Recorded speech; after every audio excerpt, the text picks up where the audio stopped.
এতিয়াও বিশ্বাস কৰিবলৈ টান আৰু যিদৰে অসমৰ ৰাইজ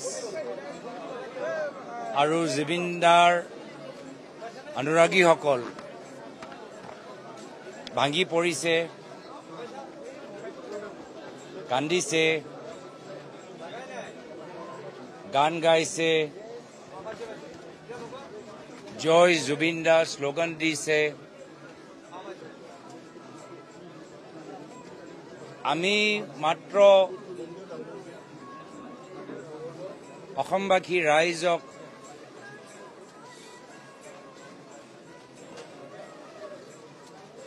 আমি মাত্ৰ অনুৰোধহে ক'বলৈ পাৰোঁ যে আমি সকলোৱে জুবিনদাৰ গীত, আদৰ্শ আৰু স্পষ্টবাদী ব্যক্তিত্ব সজীৱকৈ ৰাখিব লাগে, ধৈৰ্য ধৰিব লাগে। এনেকৈ যেন লাগিছে যে প্ৰভু ঈশ্বৰে নিজে বিচাৰিলে যে জুবিনদা এতিয়া পৃথিৱীত নহয়, আকাশত নেদেখাজন ওচৰত নিজৰ সংগীত প্ৰদৰ্শন কৰে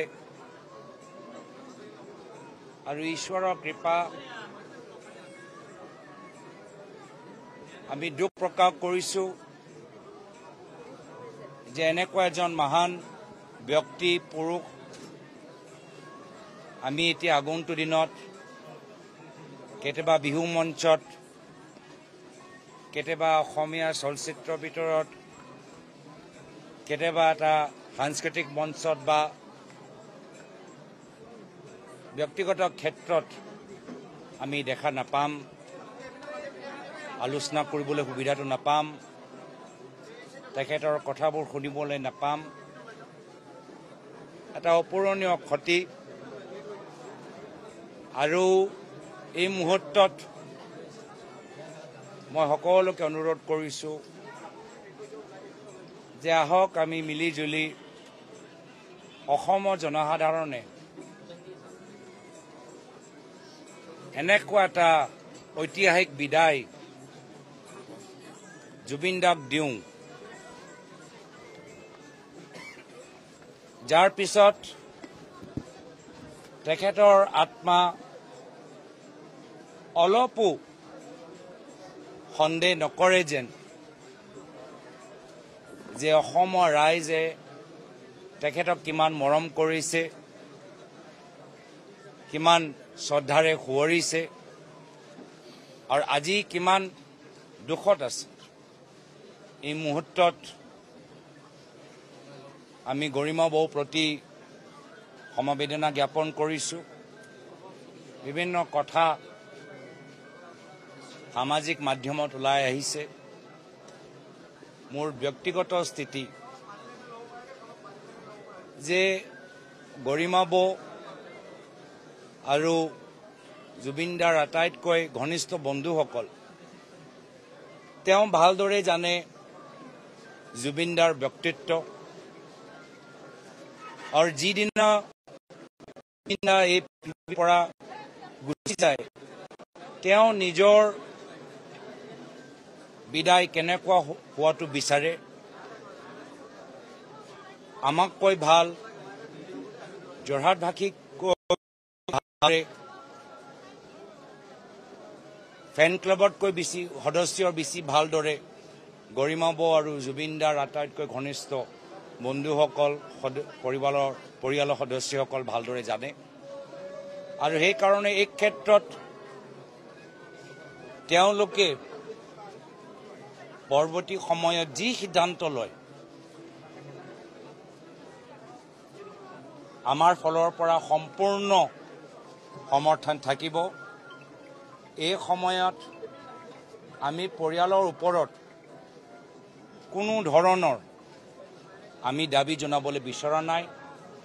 এই সময়ত আমি পৰিয়ালবৰ্গৰ লগত অনুৰাগীসকলৰ লগত এই দুখৰ সময়ত মাত্ৰ থিয় দিবলৈ বিচাৰিছোঁ আৰু আশা কৰোঁ যে পুনৰবাৰ অসমৰ ৰাইজ একগোট হৈ এনেকুৱা এটা ঐতিহাসিক বিদায় দিয়ে, যি বিদায় ইয়াৰ পিছত আৰু কোনোৱে যে অনুভৱ কৰিব নোৱাৰিব, প্ৰত্যেক দিনৰ বাবে ভৱিষ্যতলৈকে ঐতিহাসিক হৈ থাকিব, স্মৰণীয় হৈ থাকিব। মই পুনৰবাৰ কৈছোঁ, যদিও যোৰহাটবাসী হিচাপে আমাৰ যোৰহাটবাসীৰ এটা বিশেষ আৱেগ থাকিবই, আৱেগটো আমি বা ময়ো সন্মান কৰিছোঁ, কিন্তু জুবিন দাৰ ব্ৰহ্মপুত্ৰ নদীৰ কাষত থাকি যথেষ্ট শান্তি লাভ কৰিছে আৰু আমি জুবিন দাক বিদায় দি আছোঁ। আৰু জুবিন দা এগৰাকী ব্যতিক্ৰমী ব্যক্তি আছিল। তেওঁ সোঁতৰ বিপৰীত গৈছিল, স্পষ্টবাদী এজন মানুহ। কি বিচাৰে ভালদৰে জানে, কাকো কেয়াৰ কৰা নাছিল, কাকো ভয় কৰা নাছিল, কাৰো দবাবতো অহা নাছিল। বিভিন্ন সময়ত বিহু মঞ্চত গৈ বিহু উদ্যোক্তাসকলক যি নিৰ্দেশ দিছিল, এই নিৰ্দেশ তেখেতৰ আদৰ্শৰ লগত নিমিলা বাবে জুবিন দাই এটা স্বাধীন সিদ্ধান্ত লৈছে। আমি ভাল পাওঁ বেয়া পাওঁ যিয়ে হওক, সেইকাৰণে মোৰ কথাটো হ'ব যে জুবিন দা নিজকে কেনেকৈ বিদায় আমাৰ ফালৰ পৰা দিয়াটো বিচাৰিছিল, আটাইতকৈ ভালদৰে অসমৰ শিল্পী সমাজ অনুৰাগীসকলতকৈ বেছি ভালদৰে গৰিমা বৌয়ে জানিব। আৰু যি ইচ্ছা আছে, যদি ব্ৰহ্মপুত্ৰ নদীৰ, যদি উজনি অসম, য'তেই যি ইচ্ছা আছে, মই আমাৰ ফালৰ পৰা সম্পূৰ্ণ সমৰ্থন পাব। আৰু সেইটোৱে মই আশা কৰোঁ চৰকাৰৰ ফালৰ পৰা। চৰকাৰৰ নিজৰ কিছু সিদ্ধান্ত থাকিব পাৰে, কিন্তু একো হেঁচা নিদিয়াকৈ জুবিন দাৰ ব্যক্তিত্ব অনুসৰি গৰিমা শইকীয়া বৌৰ লগত আলোচনা কৰি এটা সিদ্ধান্ত লোৱাটো উচিত।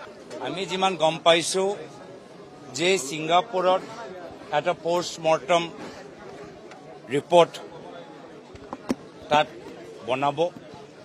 পষ্টমৰ্টম ৰিপৰ্টত বহুত গুৰুত্বপূৰ্ণ কথা আমি গম পাম। চৰকাৰে সেই সময়ত যিসকল জুবিন দাৰ লগত আছিল তেওঁলোককো প্ৰশ্ন সুধিব। আমি সকলোৱে তথ্যবোৰ জানিবলৈ বিচাৰোঁ আৰু সেইকাৰণে গোটেইবোৰ তথ্য ময়ো নাজানো।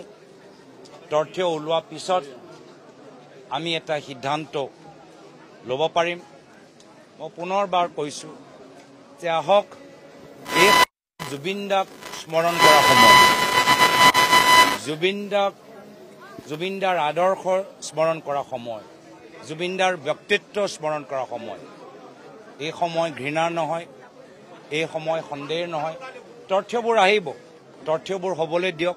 তথ্যৰ পিছত আমি সিদ্ধান্তটো নিশ্চয় ল'ম, কিন্তু এই সময়ত আমি আহক, আমি সকলোৱে জুবিন দাক এটা ঐতিহাসিক বিদায় দিয়াটো আমাৰ বাবে উচিত হ'ব।